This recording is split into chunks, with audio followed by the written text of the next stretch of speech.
देखिए आज की हमारी क्लास है रिप्रेजेंटेशन ऑफ एक complex number in polar form. तो कैसे एक कॉम्प्लेक्स नंबर को पोलर फॉर्म में लिख लेता है, तो सबसे पहले हम उसको आर्गेन प्लेन में कैसे दिखाते हैं। तो ये मेरा एक आर्गेन प्लेन है, एक पॉइंट पी है, जिसे जेड बराबर लिखते हैं ए प्लस अल्फा में। तो यहाँ पर ए रियल नंबर है और बी इमेजिनरी नंबर है। तो एक्स एक्सिस के अराउंड जो वैल्यू होती है उसकी रियल नंबर कहता है, और वाई एक्सिस के अराउंड जो वैल्यू होती है उसे इमेजिनरी नंबर कहता है। तो the plane in which we represent a complex number geometrically is known as the Argand plane और कॉम्प्लेक्स प्लेन और Gaussian plane. The length of the line segment of a point P to the origin O is called as the modulus। OP तक की length को modulus कहा जाता है। तो इसलिए हम इसे देखेंगे, इसकी लेंथ का फॉर्मूला वही x2 + x1 + y2 - y1 का होल स्क्वायर। तो यहाँ पे z की वैल्यू लगेगी a स्क्वायर प्लस में b स्क्वायर, इसे मॉडुलस लिखते हैं। अब ये क्या है कि polar representation of A complex number. ये डायग्राम से इस कॉम्प्लेक्स नंबर को पोलर फॉर्म में कैसे रिप्रेजेंट करेंगे। तो साथ में देखिए कोई पॉइंट P है जिसके कोऑर्डिनेट्स हैं a, b, represent the complex number. ये लो हमने क्या किया, थोड़ा सा कंस्ट्रक्शन किया। एक P से N तक के पॉइंट एक PM परपेंडिकुलर ड्रा किया, dry perpendicular PM on the line OS such that O से M तक की वैल्यू को a माना और P से M तक की वैल्यू को b माना और O से P की वैल्यू को r माना। तो from writing a triangle OMP, तो r की वैल्यू क्या आ जाएगी, OP का स्क्वायर प्लस में AM का square, that means a square plus में b स्क्वायर। इसी को हम क्या बोलते हैं, मॉडुलस, जैसे अभी थोड़ी देर पहले बताया था। अब आपको जैसे आपने अभी नॉट राइटिंग अ ट्रायंगल में अगर मैं b की वैल्यू निकालूं तो मैं कैसे लिखूंगा कि भाई OM बटे में PM। अगर मैं ये लिखूं, अभी आपने जैसे देखा होगा और आपने पढ़ा भी होगा, इस प्रूफ को मैं यहाँ कर देता हूँ कि प्राय अगर मुझे PM की वैल्यू निकालनी है, PM बटे में OP। अब PM की वैल्यू क्या है, PM बटे में OP, तो आपने ट्रिग्नोमेट्री पढ़ा था PVP बटे में HHP। PM मींस क्या है, बेस। PM क्या है, बेस। क्योंकि बेस तो हमारे पास PM है, जहां पे वेक्टर बनेगा तो ये बेस है, ये परपेंडिकुलर है। तो बेस क्या है हमारे पास में, B, बेस की वैल्यू A, PM मतलब B है, और हमारे पास में OP की वैल्यू क्या है, R, और PM क्या है, परपेंडिकुलर। OP क्या है, हाइपोटेन्यूज। तो P बटे H क्या होता है बच्चों, साइन थीटा। तो B बटे R बराबर में साइन थीटा, तो B की वैल्यू क्या हो गई, R साइन थीटा। सिमिलर, बहुत सिंपल है। सिमिलरली अगर मैं यह करूं,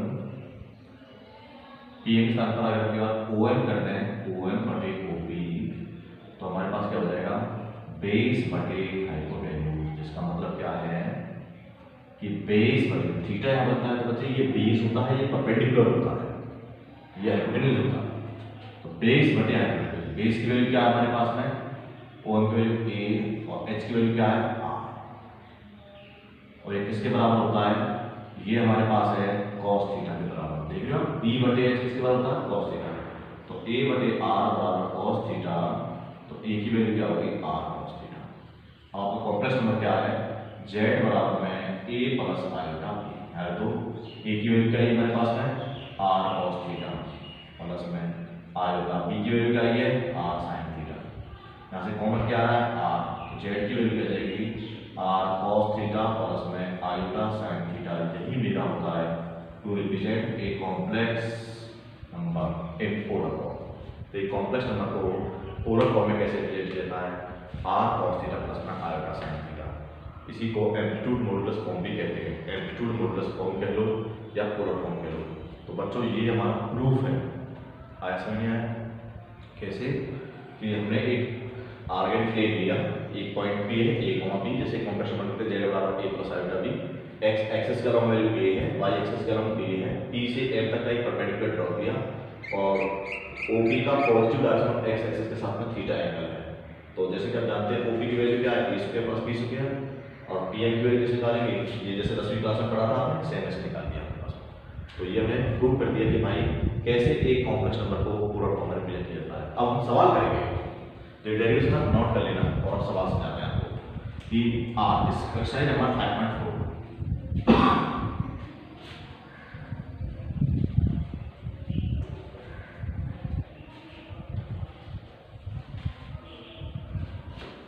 देखिए 5.4 क्या है, एक्सरसाइज 5.4। इसमें क्या करना है, इसको करने के लिए आपको दो चीजों पर किया करनी है। पहला क्वेश्चन लिखना है, इसलिए पहले आप एक डायग्राम समझें। इसे आर्गन प्लेन जो मैंने आपको समझाया था, इसे थोड़ा सा समझो। ये जो प्लेन होता है ऐसे, आपको पता होना चाहिए कि इसमें ये x एक्सिस होता है, ये y एक्सिस होता है, ये माइनस x एक्सिस होता है, ये माइनस y एक्सिस होता है। ये फर्स्ट क्वाड्रेंट है। एक टेक्निक बता रहा हूं, उसके बाद सवाल कोई गलत होगा ही नहीं। ये सेकंड क्वाड्रेंट है, ये थर्ड होता है और ये फोर्थ। तो मैं छोटी क्लास में पढ़ा होगा कि भाई फर्स्ट क्वाड्रेंट में x भी पॉजिटिव है और y भी पॉजिटिव है, x भी पॉजिटिव है और y भी पॉजिटिव है। सेकंड क्वाड्रेंट में x नेगेटिव है और y पॉजिटिव है, देख रहे हो आप। थर्ड क्वाड्रेंट में x भी नेगेटिव है और y भी नेगेटिव है, नेगेटिव नेगेटिव दोनों। फोर्थ क्वाड्रेंट में x तो पॉजिटिव है बट y नेगेटिव है। तो आप लोगों ने देखा कि ये कॉम्प्लेक्स आर्गन प्लेन है। अब आप लोग किसी नंबर को ऐसे लिखते हो, z बराबर में a प्लस में आयोटा b, जैसे आप लिखते हो उसी तरह से। जैसे मैं इसे लिख दूं यहाँ पे x प्लस में आयोटा y ऐसे लिखते हैं, तो 3 प्लस में 5 आयोटा। इसका मतलब क्या है, x की वैल्यू 3 है, y की वैल्यू 5 है और दोनों क्या है, पॉजिटिव पॉजिटिव। किस क्वाड्रेंट अप्लाई करेंगे, फर्स्ट क्वाड्रेंट अप्लाई करेंगे। अगर मैं ऐसे लिख दूं z की वैल्यू माइनस का 2 प्लस का 3 आयोटा, इसका मतलब x की वैल्यू -2, y की वैल्यू +3, यानी x तो नेगेटिव में है और y पॉजिटिव में है, x नेगेटिव में y पॉजिटिव में। It lies in second quadrant, it lies in second quadrant. तो ऐसे हम लोग इसकी तैयारी करेंगे तो हमें ये पता लग जाता है कि किस क्वाड्रेंट में लाई हुआ है। आगे समझ गया है। तो जैसे कि ये पता लगाने के लिए कि किस क्वाड्रेंट लाई कर रहा है, पहले क्वाड्रेंट में अगर कोई लाई करे तो वहां हमेशा अल्फा होता है। सेकंड क्वाड्रेंट में अगर कोई लाई करे तो अल्फा की वैल्यू क्या होती है, 180 डिग्री माइनस अल्फा होता है, थीटा की वैल्यू। यहाँ थीटा की वैल्यू क्या है, अल्फा। यहाँ थीटा की वैल्यू क्या है, 180 डिग्री माइनस अल्फा। यहाँ थीटा की वैल्यू क्या होगी हमारे पास में, अल्फा माइनस 180 डिग्री। और यहाँ थीटा की वैल्यू क्या होगी, अगर फोर्थ में लाई कर जाए माइनस अल्फा। तो थीटा क्या होता है, थीटा को बोलते हैं आर्गुमेंट। क्या बोलते हैं थीटा को, आर्गुमेंट। आगे सुनिए। तो थीटा निकालने को आर्गुमेंट कहा जाता है। तो एक सवाल समझते हैं, फिर पूरा विवरण हमारा क्लियर हो जाएगा। तो आप लोगों को पहले अल्फा निकालने का फॉर्मूला चाहिए। अल्फा क्या होता है, अल्फा निकालने का फॉर्मूला होता है tan inverse mod imaginary number part बटे में रियल पार्ट का मॉड। या फिर ऐसे भी सकते हैं, alpha is equal to tan inverse imaginary part क्या लेता है y, imaginary part real part क्या लेता है x का मॉडुलस। अब सवाल क्या करते हैं, एक क्वेश्चन दे रखा है कि हमारे पास में पहले क्वेश्चन है,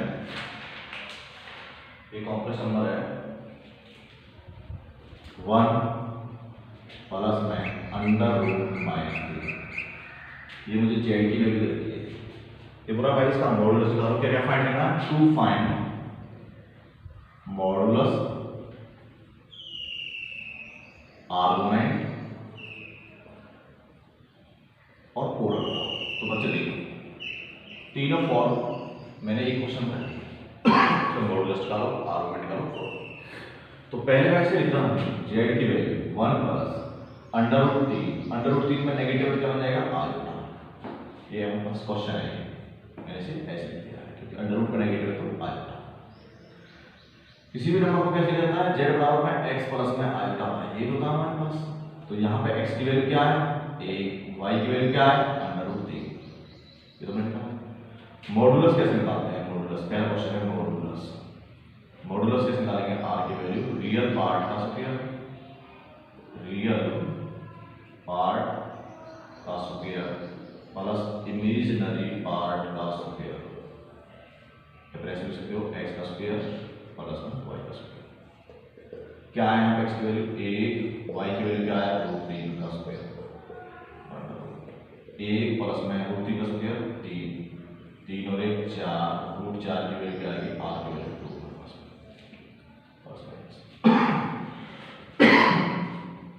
तो मॉडुलस की वैल्यू क्या है r 2। अब एक बात बताइए कि मेरे पास में मॉडुलस के बाद क्या है आर्गुमेंट। आर्गुमेंट कैसे निकालते हैं, आर्गुमेंट निकालने से पहले निकालते हैं अल्फा। अल्फा कैसे निकाला जाएगा, tan इनवर्स मॉड y बटे में x, और के बच्चे y बराबर है tan इनवर्स y की वैल्यू क्या है यहाँ पे √3, x की वैल्यू क्या है 1। अब तुम सब कह रहे हो ये tan इनवर्स कहाँ है, ये चीज 12वीं क्लास में पढ़ोगे। अब आप ऐसे tan एज्यूम कर लो इसे, √3 tan में कितने होती है, मतलब ये क्या हो गया tan इनवर्स √3, मोड हमेशा पॉजिटिव रखती है वैल्यू।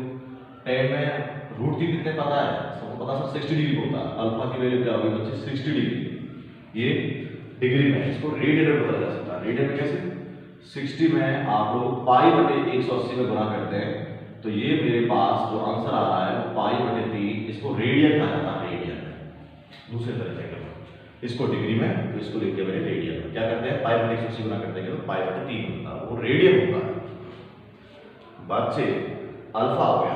अब मुझे निकालना चाहिए, देखो किस क्वाड्रेंट में लाई करता है ना, x भी पॉजिटिव है और y भी पॉजिटिव है। जब x पॉजिटिव और y पॉजिटिव होता है तो कौन से क्वाड्रेंट में लाई करता है, फर्स्ट में।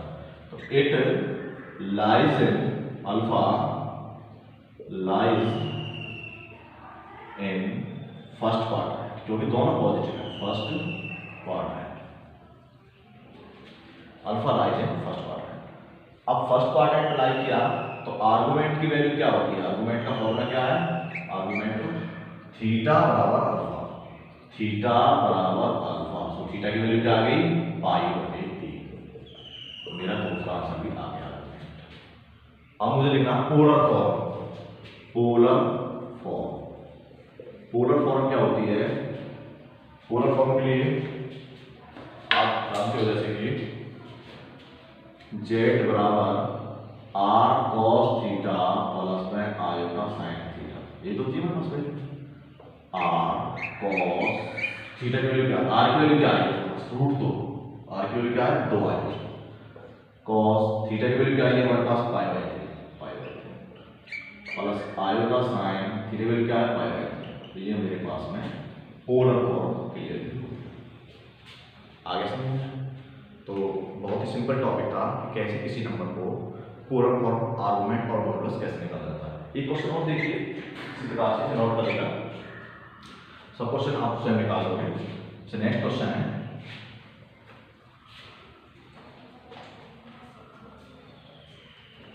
ये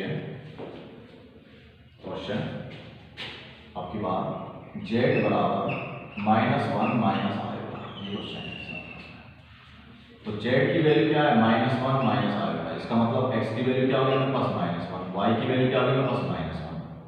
पहले निकालो मॉडुलस, मॉडुलस कोई प्रोसेस है, r -1 का स्क्वायर प्लस -1 का स्क्वायर, 1 प्लस 1 क्या आ गया मॉडुलस r की वैल्यू √2। उसके बाद निकालना मुझे आर्गुमेंट, पहले निकालेंगे alpha is equal to tan inverse y बटे में x। तो यहाँ पे आपको पता है कि z की वैल्यू कैसे जाता है x प्लस में आयोटा y, यहाँ x की वैल्यू -1 y की वैल्यू -1। तो tan इनवर्स x की वैल्यू -1 है, y की वैल्यू -1 है, माइनस माइनस प्लस, वैसे भी tan इनवर्स बना गया। अब tan इनवर्स कितने होता है 45 डिग्री, इसका मतलब इसको रेडियन बदल देंगे, 45 गुना में पाई बटे 180 कितना आ गया 4 बार, तो पाई बटे 4 रेडियन, इसे c से नोट कर देते हो। ये मेरा क्या है अब अल्फा की वैल्यू, अल्फा किस पर लाई कर रहा है, अल्फा लाइज है, देखो x भी नेगेटिव है y भी नेगेटिव है, x नेगेटिव और y नेगेटिव, x भी नेगेटिव है और y नेगेटिव, x और y नेगेटिव, इस क्वाड्रेंट में लाई करते हैं थर्ड क्वाड्रेंट में। तो अल्फा लाइज है third quadrant, alpha third quadrant में लाई किया। तो अल्फा थर्ड क्वाड्रेंट लाई किया तो आर्गुमेंट की वैल्यू क्या हो जाएगी, आर्गुमेंट किस निकालते हैं theta is equal to argument निकालने का क्या होता है भाई थर्ड क्वाड्रेंट के लिए alpha minus theta alpha minus 180 degree alpha minus 180 degree alpha की वैल्यू क्या है मेरे पास 45 माइनस 180 कितना आया जी 10 में से 5 गए तो 5 10 में से 5 ऐसे कर लो अल्फा की वैल्यू क्या है पाई बाई 4 180 का लिखते हैं पाई एलसीएम आया 4 का 4 पाई माइनस 4 पाई कितना बन गया थीटा की वैल्यू आएगी माइनस 3 पाई बटे 4 अब इसके लिए क्या करेंगे आपको याद रहा पाई की वैल्यू 180 डिग्री होती है पोलर फॉर्म लास्ट टॉपिक क्या है पोलर फॉर्म तो ये मेरा आर्गुमेंट आ गया पोलर फॉर्म क्या है आर cos थीटा और उसमें आयोटा साइन थीटा तो आर की वैल्यू क्या है हमारे पास यहाँ पे √2 cos थीटा की वैल्यू क्या है माइनस 3 पाई बाई 4 अच्छे लिखो यहाँ पर आर की वैल्यू √2 cos थीटा की value minus 3 pi by 4 plus iota sine theta की वैल्यू माइनस 3 पाई बाई 4 तो ये मेरे पास क्या आ गया आपका पोलर फॉर्म बाकी के क्वेश्चन आप स्वयं सॉल्व करना सब क्वेश्चन बन जाएंगे जो क्वेश्चन नहीं बने उसे मुझसे पूछना तो एक क्वेश्चन और देख लो उसके बाद ये सब नोट करके सारे क्वेश्चन स्वयं बनाना जो नहीं बने उससे मुझसे पूछना तो ये एक्सरसाइज 5.4 है इसमें 3 चीज निकालनी है मॉडुलस आर्गुमेंट होगी जैसे क्वेश्चन दे रखा है बाकी क्वेश्चन करना पूरा बने से पूछना ये क्वेश्चन दे रखा है कि तीसरे में sin 60 और इसमें iota cos 60 iota cos 60 question 3 5.4 polar form में लिखना है पोलर फॉर्म क्या होती है r क्या होती है z बराबर में r cos theta plus iota sin theta पहले में cos आना चाहिए जैसे पहला cos दूसरे नंबर पर sin आती है आयोटा के पास तो मैं ऐसे लिख सकता हूँ sin 90 माइनस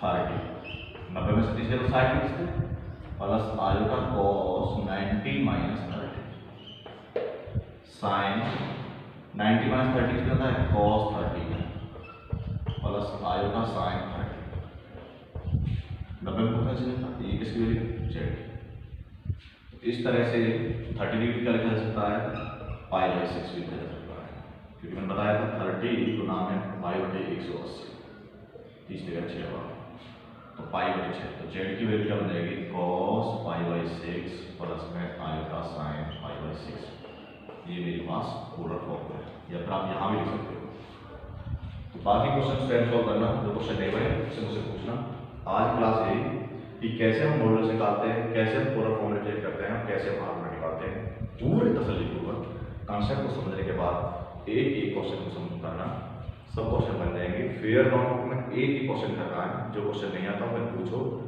और जो विशेष रूप से नहीं आ रहा उसको कुछ टाइम के लिए छोड़ दो बाद में जब लॉकडाउन खुलेगा तो आपको सारी क्लासेस करवा दी जाएंगी बच्चे के डाउट्स तो ये सिस्टमेटिक तरीके से आपको डेली करना है तो ये चैप्टर हमारा खत्म है पार्ट 1 दूसरा पार्ट है क्वाड्रेटिक इक्वेशन उसके बाद 2 कराएंगे।